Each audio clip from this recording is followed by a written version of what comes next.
जी ये कुछ है नहीं नहीं है तुम ना दे तुम। तो ऐसा हम लोग इस्लामिक हिस्टोरिकल प्लेसेस और हिस्टोरिकल जो बादशाह हैं जिसे हिस्ट्री से निकाल रहे हैं गाँव, तो ऐसे पूरे हम लोग लॉकडाउन से पहले 3-4 मिनट से पूरा शुरू करें।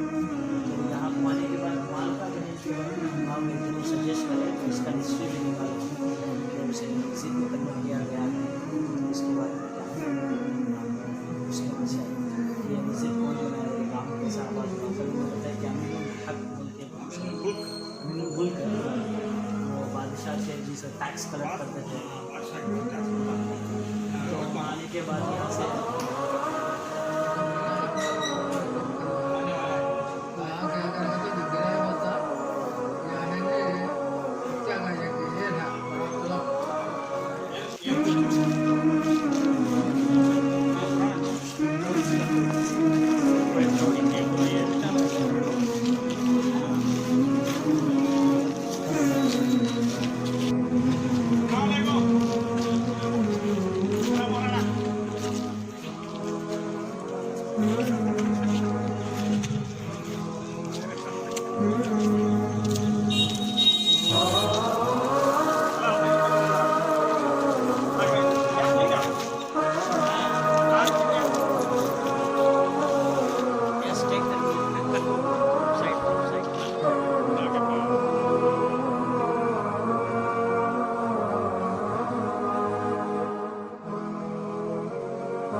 बालू और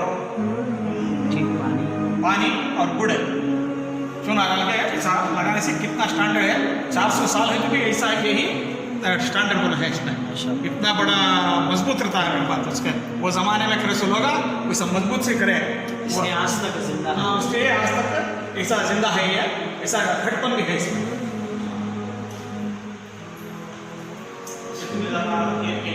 430 साल में अब चलता है तो कितना मजबूती रहा वो ज़माने में। और यहाँ पे कुछ लिखा हुआ आपको बोलेगा साहब।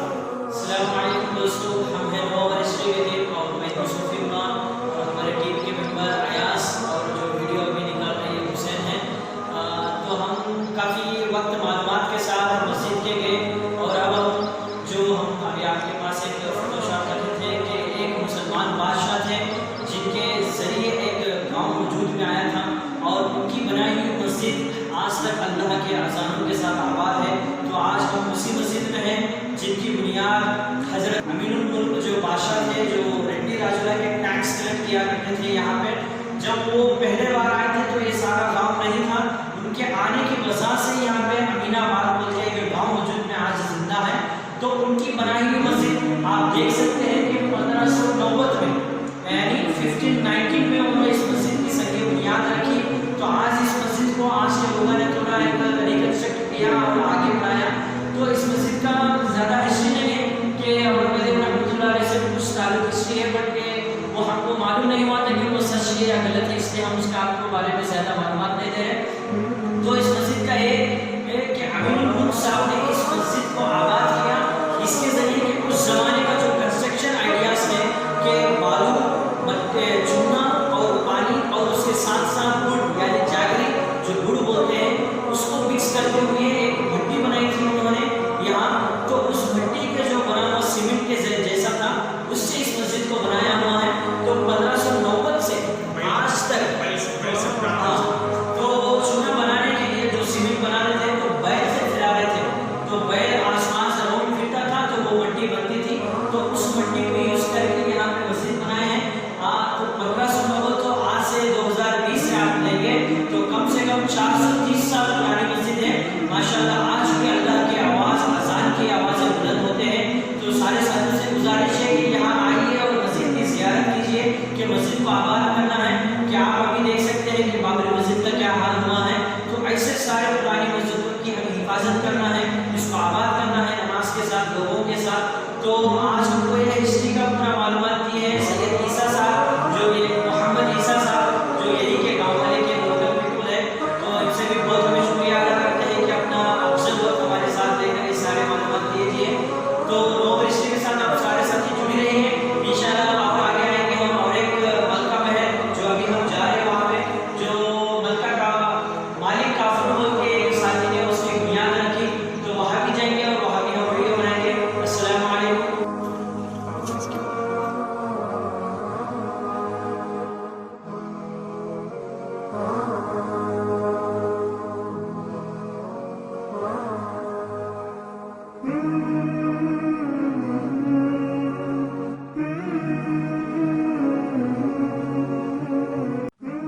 अस्सलामुअलैकुम दोस्तों, हम इसी मस्जिद के पास है जो 430 साल पुरानी मस्जिद है जिसकी संग बुनियाद हज़रत अमीनुल मुल्क साहब ने बुनियाद रखी है। तो ये मस्जिद का पुराना दरवाज़ा है। आप देख सकते हैं कि आज तक भी ये दरवाज़ा जिस तरह ज़िंदा है बोले तो वो उस मिट्टी की शान है जिस मिट्टी में उन्होंने एक मेमोरेंडम बनाया। उसके आइटम्स है जो बालू, पानी और मिट्टी और चूना बना के यहाँ पे एक भट्टी रहता था जो बैल उसे राउंड अप करती थी जिसकी वजह से वो सीमेंट बनता था। वो उस मिट्टी को लेके इन्होंने मस्जिद की दीवारें बनाई थी। तो आप देख सकते हैं कि कितनी 430 साल पुरानी मस्जिद बोले तो आपको देखने से पता चलता है कि इसकी क्या शान है। तो इन्हीं की वजह से मस्जिद की आबाद हुई और आज भी अल्लाह के सदाए बुलंद है कि अल्लाह अकबर के अज़ाने आज भी इस मस्जिद में दिए जाते हैं। तो इस मस्जिद को आप ज़ियारत कीजिए। ऐसे मस्जिदों की हिफाजत हमें ज़रूर करना है और मस्जिद की हिफाजत जब होगी जब उसके अंदर हर वक्त की नमाज के लिए हर मुसलमान आता है। जब नमाज़ों से जिस मस्जिद में आबाद होगी तो अल्लाह वहाँ पे रहमत के अपने बारिशें बरसाता है। कि जिसका एक बहुत जो यहूदी है, जो इज़राइल है, उनके बड़े बड़े हिस्टोरियंस की किताबों में है कि जब भी मुसलमान जिस तरह भी जुमे के नमाज के लिए जुड़ते हैं तो उस तरह जैसे जुमे के नमाज में जब लोग आते हैं तो वैसी तादाद में कि हर मुसलमान फजर की नमाज को उतनी बड़ी तादाद में अगर मस्जिद को जाएगा तो सारी दुनिया उनके कब्ज़े में हो जाएगी। इसलिए हमको नमाज़ों से रोकने के लिए सारे साजिशें हैं। तो जब नमाज अदा किए जाएगी अल्लाह के घर में तो ऐसे पुराने अल्लाह के घरों का हमें हिफाजत करना है और नमाज़ों से आबाद करना है। तो आप यहाँ देख सकते हैं कि मस्जिद के पुराने यहाँ मज़ारात हैं। यहाँ के पुराने इमाम साहब का मज़ारात है। हज़रत मरहूम हसन पाशा साहब का ये मज़ार है और उनके बीवी का मज़ार है। तो इस ज़माने के ताल्लुक़ से उनके बेटे का मज़ार है, क्या नाम है, अनवर बाशा साहब का मज़ार है। दौरा हो गया इस मस्जिद की पूरी तारीफ़ हम अमीनाबाद के एक हमारे बहुत अजीज़ साथी और हमारे बुजुर्गान दीन के मोहम्मद ईसा साहब, जिनकी वजह से हम इस मस्जिद की हिस्ट्री सारी मालूम कर चुके हैं और गांव का पूरा तारुफ भी कराए हैं।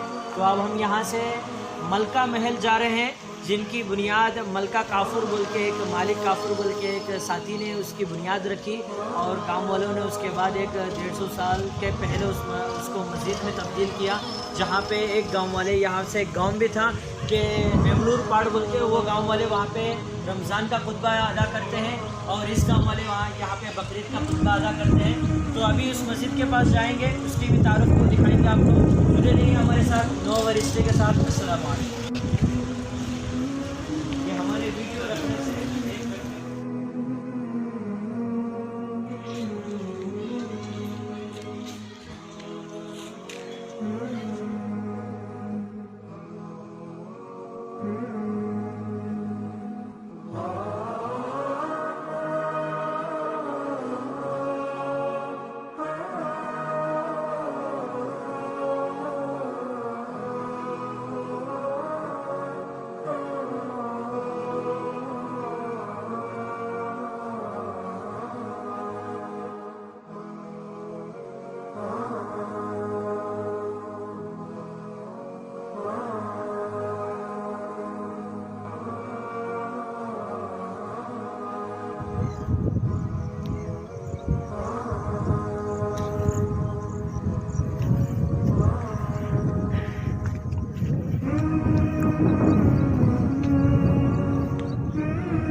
दोस्तों, काफ़ी देर अमीनाबाद की पूरी अतराफ घूमने के बाद और मस्जिद का पूरा हिस्ट्री जानने के बाद, उसका एरियल व्यू का वीडियोस लेने के बाद, अब हम कम से कम एक आधा किलोमीटर या किलोमीटर के फासले पे गांव के बाहर एक काला पत्थर से बना हुआ एक मलका महल है, जिसमें आप गूगल में भी सर्च कर सकते हैं कि मलका महल बोलते हैं। इसके फोटोज और इसका डायरेक्शंस और एरियल व्यू पूरा आपको आ जाता है। बट की हिस्ट्री क्या है, ये तो कम से कम ये भी उसी मस्जिद की तरह ये एक 500 साल या 400 साल पुरानी का कदीम इमारत है। इसको मलिक काफूर बोल के एक बादशाहों के ज़माने में, रेड्डी राजूला के ज़माने में एक साथी था, जैसा कि एक गाँव का सिस्टम यानी सूबेदार जैसा था। तो मलिक काफूर बोल के इस इमारत की बुनियाद रखे, जिन्होंने इतने खूबसूरत महल को बनाया था। बड़े आज काफ़ी रुइन हो चुकी है, रुइन मतलब ये अभी आबाद में नहीं है। तो आप देख सकते हैं इसकी क्या शान है कि आप यहाँ डिज़ाइनों के साथ आप देख सकते हैं कि यहाँ पे एक पत्थर है जिसको ये सेपरेट से डिज़ाइन बना हुआ है, और यहाँ से लेते ही यहाँ तक एक पत्थर है जिसकी डिज़ाइन पूरा एक ही पत्थर का, पहाड़ के पत्थर को डिज़ाइन किया है। और यहाँ से यहाँ तक एक पत्थर है, इसको डिज़ाइन बना हुआ राउंड शेप का डिज़ाइन दीजिए। और यहाँ से ऊपर वाला ये चारवा पत्थर है, उसके ऊपर वो जो डिज़ाइन दिख रहा है मीनारों के, जिससे चारों तरफ और एक पत्थर है। तो ये सब है ना, पांचों पत्थर के ऊपर हुआ है। तो इतनी शानदार इमारत को मलिक काफूर ने बनाया था, जिसके इस गांव के सूबेदार है। और उसके बाद अमीर मुल्क साहब ने यहाँ जब से आए थे इस इलाके को, तो उन्होंने इस महल को अल्लाह के इबादत करने के लिए इबादत गाह बनाई थी, जिसको मस्जिद की बुनियाद में, मस्जिद की शक्ल में बनाए। और उसके बाद ये मस्जिद बन चुकी है। तो आप यहाँ देख सकते हैं कि उनके बाद ये मेंबर बनाए थे। ये भी पहाड़ के पत्थर है, ये मेंबर है जहाँ पे इमाम साहब खुतबा देते हैं। तो उसके बाद ये नमाज पढ़ाने की जगह है जहाँ इमाम साहब खड़ते हैं। तो ये आप देख सकते हैं कि पुरानी, ये पहले मस्जिद नहीं थी, ये पहले मल्क महल था जिसके लिए भी वो गवर्नमेंट के लिए यूज किया करते थे। उसके बाद अमीनुल मुल्क साहब ने इसको मस्जिद की शक्ल में दिया है, उनकी नाम थी अमीनुल मुल्क। तो ये हिस्ट्री हम काफ़ी कुछ लोगों से पता, अब्दुल वहीद बोल के एक साथी हैं यहाँ पे बीए हिस्ट्री किए हुए हैं, वो बहुत कम से कम 80 ईयर्स के पुराने साथी हैं, उनसे हम हिस्ट्री लिए। और उसके बाद हमारे मोहम्मद ईसा साहब यहीं के पूरे जिम्मेदार हैं, मस्जिदों के जिम्मेदार और यहाँ के जिम्मेदार। तो इस मस्जिद को अभी आबाद करने के लिए ये लोग एक कमेटी बना के यहाँ मस्जिद की कोशिश कर रहे हैं कि इसको और अच्छा आबाद करें और इसकी सारी जो बाहर की जो बाउंड्रीज है उसका पूरा एक लेवल करके। और यहाँ की एक शानदार बात यह है कि यहाँ दो गाँव हैं, एक बेवलूर पाड़ है और यहाँ से अमीनाबाद है, जिसके अमीनुल मुल्क साहब ने इस गांव की बुनियाद रखे, उनकी वजह से आज ये पूरा गांव आबाद है। इसलिए इस गांव को उन्हीं का नाम है कि अमीनुल मुल्क का अमीनबाद है, उसके बाद बोलते बोलते अमीनाबाद हो गया। तो यहाँ पे दो गाँव वाले हैं, बेवलूर पाड़ बोल के आपको रोड पे एक गाँव है, वहाँ के लोग यहाँ पे रमजान का ईद की नमाज यहाँ अदा करते हैं। तो इस गांव वाले अमीनाबाद के गांव वाले हैं ना, ये बकरीद का ईद की नमाज यहाँ अदा करते हैं। तो इसके क्या है, और आबाद करने के लिए यहाँ के लोग कोशिश कर रहे हैं कि पूरा प्लेटफॉर्म बनाएं और नमाजियों के लिए जगह और बनाएं। तो जो भी एक वीडियो देख रहे हैं उन सबसे गुजारिश है कि यहाँ इस मस्जिद को आए, ज़ियारत करें, और आप अगर कुछ डोनेशंस दे सकते हैं क्या मस्जिद को आबाद करने के लिए, इसी तरह इस मस्जिद को आबाद करने के लिए जो भी शख्स कोशिश कर रहा है कि डोनेशन दे सकते हैं, तो डायरेक्ट आप यहाँ इस गांव वाले से मोहम्मद ईसा साहब से मिल सकते हैं और अपने डोनेशन इनको दे सकते हैं और इस मस्जिद को आबाद करने के लिए अपना भी हिस्सा दे सकते हैं। तो इस मस्जिद का ज़रूर आप ज़ियारत करें, क्योंकि हिस्टोरिकल प्लेसेस को हमें रिस्टोर करना है। नो आवर हिस्ट्री का यही मकसद है कि अपने मुसलमानों के हिस्टोरिकल प्लेसेस और उसके साथ साथ दूसरे मजहबों की, आप देख सकते हैं यहाँ के अमीनुल मुल्क साहब ने जिस तरह का यहाँ अहम की जो मजहबों की मोहब्बत को बांटते हुए, यहाँ पे आप दूर पे एक मंदिर में है पहाड़ पे, आप यहाँ देख सकते हैं कि पहाड़ पे एक मंदिर है जिसको रेड्डी राजौरा के किंगडम में पहले बनाए हुए थे, उनके राज्य में बनाए थे। तो उस मंदिर की भी इन्होंने हिफाजत की है। अमीनुल मुल्क साहब ने इस मस्जिद की जैसे हिफाजत की, उसी तरह उस मंदिर की भी हिफाजत की, कि इसलिए कि हम हिंदू और मुसलमान एक हैं, इसलिए इसकी भी हिफाजत की और इसकी भी आबाद की, और उसके साथ साथ यहाँ इस मस्जिद की भी आबाद की। तो इस मस्जिद की तारीफ हमने पहले ही आपको सुनाया था। तो आप भी कुछ भी रब्ता कर सकते हैं, तो अमीनाबाद में आप मोहम्मद ईसा साहब से आप रब्ता कर सकते हैं, कुछ हिस्टोरी जानना चाहते हैं या और तारुफ करना चाहते हैं तो आप इनसे जान सकते हैं। इनका नंबर मैं आपको यूट्यूब में वीडियो में नीचे लिंक दूंगा, इंशाल्लाह कोई ज़रूरत है तो इनके नंबर पे आप कॉल कर सकते हैं। तो ये थी आज की हमारी हिस्टोरिकल साइट व्यू, एक 430 साल पहले पुरानी मस्जिद, जिस मस्जिद की बुनियाद अमीनुल मुल्क साहब ने बुनियाद की, तो आज भी वो मस्जिद आबाद है। और उसके साथ साथ मलका महल, जिन्होंने मलिक काफूर बोल के एक इंसान सूबेदार थे इस गांव के, तो उन्होंने इस महल का बनाया था। उसके बाद अमीनुल मुल्क साहब ने इस मलका महल को मस्जिद में तब्दील किए गए। तो यहाँ दोनों गाँव वाले ईद की नमाज अदा करते हैं। तो ये थी आज की हमारी हिस्टोरिकल साइट व्यू। दुआ करते हैं कि सब हमारे साथ जुड़े रहिए। अस्सलाम वालेकुम।